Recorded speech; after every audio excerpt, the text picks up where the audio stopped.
Alright, welcome guys, back to the most amazing gaming channel in the world. This is going to be my Season 3 Ymir build here. What I really like about it is they added so many more defensive items here. So without further ado, to start going through the level up process.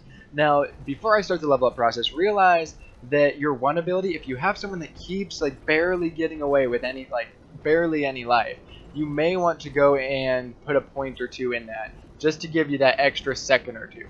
But if you have someone like an Ullr or a Hao Yi or a Fenrir or any of the other countless people, an Odin, for example, that can just jump over the wall and get through it, it's probably not going to be helpful to put money in. But to start with your 2 ability. The reason why it has over half the cooldown of your 3 and it does more damage at the beginning.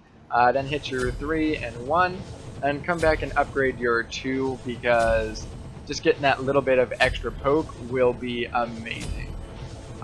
So go ahead. Oh, you do want to upgrade your ult whenever possible. So I did kind of misclick there. And finish it off there. Alright, now to start going through the build here, the first 2 items that you should get, are relic-wise, should be Wrath. Now this is why you should pick Wrath first, because it's a super underrated item, and in the beginning levels, things like Gold Fury, and if you're playing Joust the Fire Giant, at level 5 or 6, they only have about not even 4,000 life. So, if you get your team there, all you have to do is basically take 1,000 damage off that, because this is super helpful. You can also steal it by running in there, freeze everyone, hit them with your Wrath, throw up a wall and run away, and you will be doing perfectly fine. So go ahead and grab Wrath first. First you want to grab Traveler's Shoes. This basically just gives you that little bit of extra health there. And then you want to go ahead and grab Genji's Guard. Mainly because you're probably going to be with that duo lane. They're most likely going to be magic. All you have to do is take damage once every 30 seconds, and you get that good amount of health back. So go ahead and grab Genji's there, and then start building your stacks on Height of the Earth. At this point you should be getting quite a bit of kills. It's the reason why I go Height of the Earth third instead of second, is because at this point you're probably not, rolling them. But at this point you'll be able to do more rotations, things like that, and you'll be able to get those stacks quicker. The 4th item, go ahead and grab Bulwark of Hope. The reason why is because they buffed this, and that shield doesn't last for 2 seconds anymore. It lasts forever, so you can return to base and still have that shield and come back into lane. So grab Bulwark of Hope. Oh, the next one's going to be Mantle of Discord, most likely, unless you have something that's getting lifesteal. Now, unless you have an ADC that's building double lifesteal, you probably won't want this. Or if you don't have someone that, 2 people on their team that's building lifesteal, like a mage and an ADC, you probably won't want this either. The reason why is it's because it's not that great. The only thing it does is have lifesteal 50% less effective on you.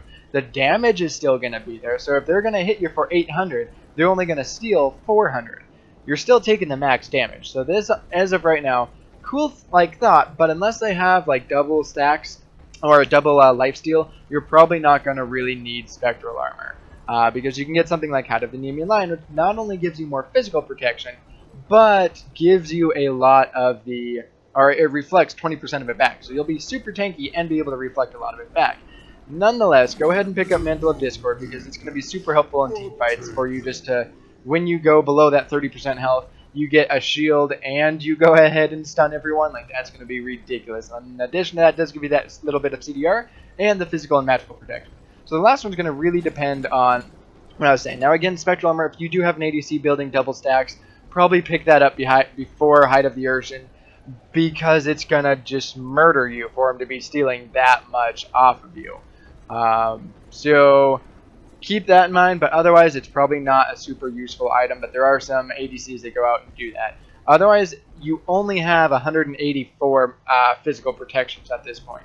You have a shit ton of magical, but most of the time you only have about 2 magical people. You have your mage and you have your support. So you're probably going to want more physical. If you don't though, and you just want to be doing a little bit more damage, go ahead and grab E-Staff, because they did kind of change it to where it increases your health by less, but they increase the passive to more. So this will be super helpful. But honestly, you'll probably want Height of the Nemean Lion just to get the physical and the magical more alike and similar there. Because 180 physical is good, but it's not that great. So moving on here, the other one that you should grab is going to be Scout. I feel this is also super underrated. all you have to do is wait 140 seconds and you get another sentry ward, or you return back to base, and as soon as you go back to base, there is another sentry. So to be able to have 2 sentries out on all times is going to be super, super amazing. So basically that is the build here. It is super, super nice. Now the thing that does kind of suck is because you do have Genji's Guard, you're going to see that you get 150% of your health per 5 seconds. However, this is with Traveler's Shoes, so when you're out of combat.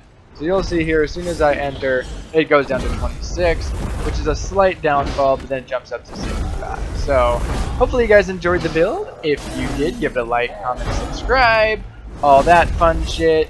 And until the next time, have yourself a fucking amazing life.